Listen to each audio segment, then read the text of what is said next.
ناظرین جو حدیث تفسیر امام حسن عسکری علیہ الصلوۃ والسلام میں ہے، ایک تو دلالت اس کی کیا ہے، پھر دلالت کے ساتھ اس کی سند جماعت مجتہدین کے ساتھ کیا ہے۔ میرے نزدیک تو یہ حدیث صحیح ہے، جماعت مجتہدین کے نزدیک البتہ یہ حدیث ضعیف ہے، حدیث ضعیف ہے۔ اور آپ کی خدمت میں عرض کروں کیونکہ جماعت مجتہدین خود کہتے ہیں، یہ بات اچھی طرح سے رکھیں کہ ایک عام شیعہ آدمی جو ہے وہ قرآن و سنت سے کوئی بھی فرعی مسئلہ استنباط نہیں کر سکتا، قرآن و سنت سے کوئی بھی فرعی مسئلہ استنباط نہیں کر سکتا، کیونکہ حدیث کی متن کو سمجھنے کے لیے اور حدیث کی صحت کو سمجھنے کے لیے ان دونوں کے لیے اجتہاد کی ضرورت ہے۔ اور مقلد جو شخص عام آدمی ہے وہ اجتہاد سے عاری ہے، اجتہاد سے اس کے ہاتھ خالی ہیں، نہ وہ کبھی کہہ سکتا کہ حدیث صحیح ہے، اس کو وہ کیسے پتہ چلا کہ وہ اس کو حدیث صحیح ہے؟ وہ تو کسی اور کی تقلید کرے گا کہ وہ فلانے نے کہہ دیا کہ صحیح ہے تو صحیح ہے، فلانے نے کہہ دیا یہ غلط ہے تو غلط ہے، یا ضعیف ہے تو ضعیف ہے، یا اس کی متن بھی وہ نہیں سمجھ سکتا۔ اسی لیے تو وہ کہتے ہیں تقلید ضروری ہے، کیونکہ حدیث کی صحت اور حدیث کا جو دلالت ہے اس کو سمجھنے کے لیے تقلید کی ضرورت ہے، اجتہاد کی ضرورت ہے، اجتہاد کی ضرورت ہے۔ اور ہم بات ہو رہی ہے عام آدمی کی، تو لہذا اس حدیث سے عام آدمی کے لیے قیامت تک آپ تقلید ثابت نہیں کر سکتے۔ کیوں ثابت نہیں کر سکتے؟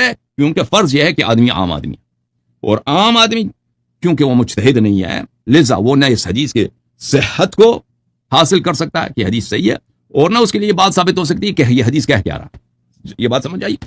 تو یہ حدیث جماعت مجتہدین کا مبنا اتنا بے وقوفانہ، اتنا احمقانہ ہے کہ انہوں نے اپنے لیے یعنی اپنے لیے اجتہاد تقلید کو عوام کے لیے ثابت کرنے کے لیے قرآن و سنت سے ہمیشہ کے لیے اپنے دروازے بند کیے ہیں۔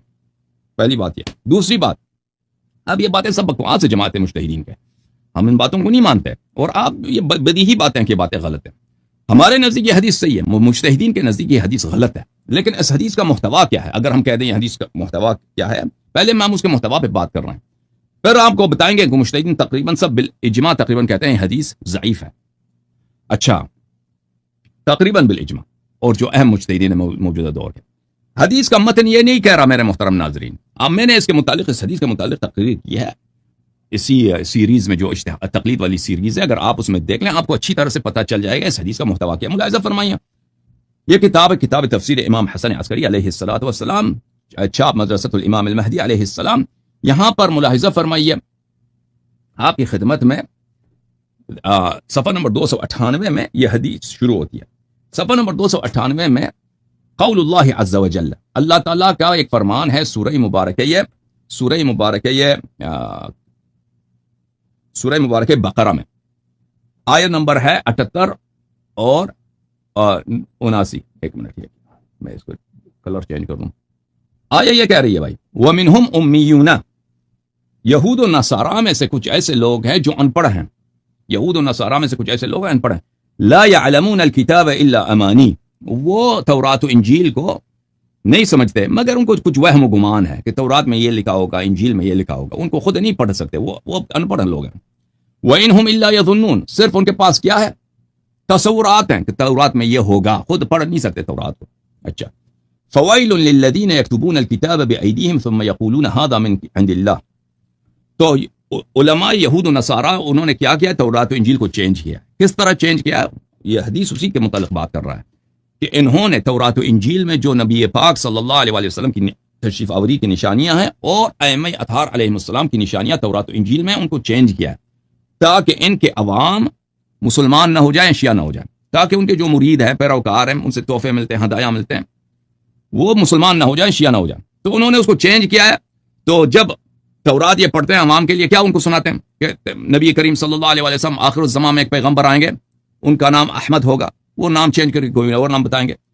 قد مثلا درمیانہ ہوگا، قد لکھ دیں گے، ادھر سے پڑھ لیں گے تورات سے کہ قد ان کا بڑا لمبا ہوگا، سب جھوٹی باتیں۔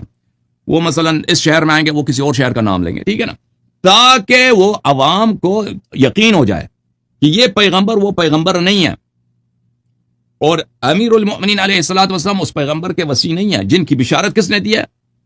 موسیٰ علیہ السلام نے دیا، انبیاء سلف نے دیا۔ اچھا، یہ کس لیے کرتے ہیں اس کام کو؟ لیشتروا بہ ثمنا قلیلا، تاکہ دنیا میں ان کو کوئی منفعت ہو، ان یہود و نصارہ کے علماء کو دنیائی منفعت ہو۔ فویل لہم مما کتبت ایدیہم وویل لہم مما یکسبون، تو ان پر جو وہ قرآن جو تورات و انجیل کو چینج کر کے لکھتے ہیں، اللہ کی لعنت ہے ان پر چینج کرنے پر، اور اللہ کی لعنت ہے جو پیسے ان کو ملتے ہیں اس پہ بھی اللہ کی لعنت۔ اس حدیث کی شرح میں اس حدیث کی تفسیر میں امام حسن عسکری علیہ الصلوۃ والسلام نے فرمایا. دیکھیں یہاں پر آپ کو میں کیوں یہ حدیث جو ہے نا ایک لمبی حدیث ہے. وَأَمَّا مَنْ كَانَ مِنَ الْفُقَهَاءِ صَائِنًا لِلنَّفْسِ حَافِظًا لِلدِّينِ مُخَالِفًا لِهَوَى مُطِيعًا لِأَمْرِ مَوْلَاهُ فَلِلْعَوَامِ أَن يُقَلِّدُوهُ. یہ ایک بہت لمبی حدیث ہے. یہ اس کا ایک ٹکڑا ہے. یہ فقرہ اس کا جو ماقبل ہے وہ بہت واضح قرینہ ہے کہ اس میں جو لفظ تقلید ہے اس سے کیا مراد ہے. اس حدیث شریف میں جو لفظ تقلید ہے اس سے کیا مراد ہے. دیکھیں یہاں پہ بات ہو رہی ہے تلاوت تورات تلاوت انجیل کی. یعنی تورات کس کا کلام ہے؟ تورات کلام ہے موسیٰ علیہ السلام کا ہے. انجیل کس کا کلام ہے؟ عیسیٰ علیہ السلام اور انبیاء سلف جو گزرے ہیں ان کی کلام کو عوام تک سنانے کی بات ہو رہی. یہاں پر اسی فعل کو جو عوام اپنے علماء سے سنتے ہیں، یہود اپنے علماء سے کیا سنتے ہیں؟ وہ تورات پڑھ کے سناتے ہیں، انجیل پڑھ کے سناتے ہیں. اسی کو تقلید کہا گیا ہے. تقلید اچھی طرح سے جان لیں کہ اس حدیث میں جو لفظ تقلید آیا ہے اس کا مطلب یہ نہیں ہے علماء کے آراء، علماء کے فتاوا کو سننا، اس کو قبول کرنا، اس کو عمل کرنا. جو تقلید مصطلح ہمارے دور میں ہے، جو ہمارے دور میں تقلید مصطلح ہے جس کو ہم تقلید کہتے ہیں، وہ کس چیز کا نام ہے؟ ایک عالم اپنی رائے کا اظہار کرتا ہے، وہ قرآن نہیں پڑھتا آپ کو، وہ آپ کو سنت نہیں سناتا، وہ اپنی رائے کا، اپنے فتوے کا اظہار کرتا، آپ کو فتویٰ سناتا. یہ اس کا فتویٰ، یہ اس کا جو رائے ہے، آپ اس کو سنتے ہیں، اس کو اخذ کرتے ہیں، اس پہ عمل کرتے ہیں. اس کا نام تقلید ہے. اس حدیث شریف میں اچھی طرح سے یاد رکھو تقلید اس معنوں میں نہیں آیا.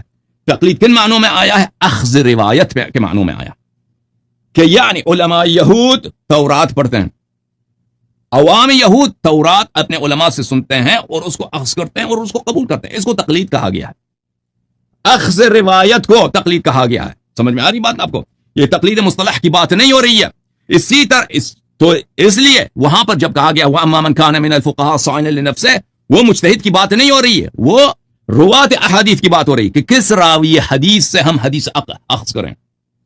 راوی حدیث اگر دنیا دار ہے، جھوٹا ہے، فراڈی ہے، فرمایا کہ اس سے اخذ نہ کرو. کس راوی حدیث سے اخذ کرو؟ اس راوی حدیث سے حدیث اخذ کرو، اس راوی حدیث سے حدیث اخذ کرو جس میں یہ صفات ہیں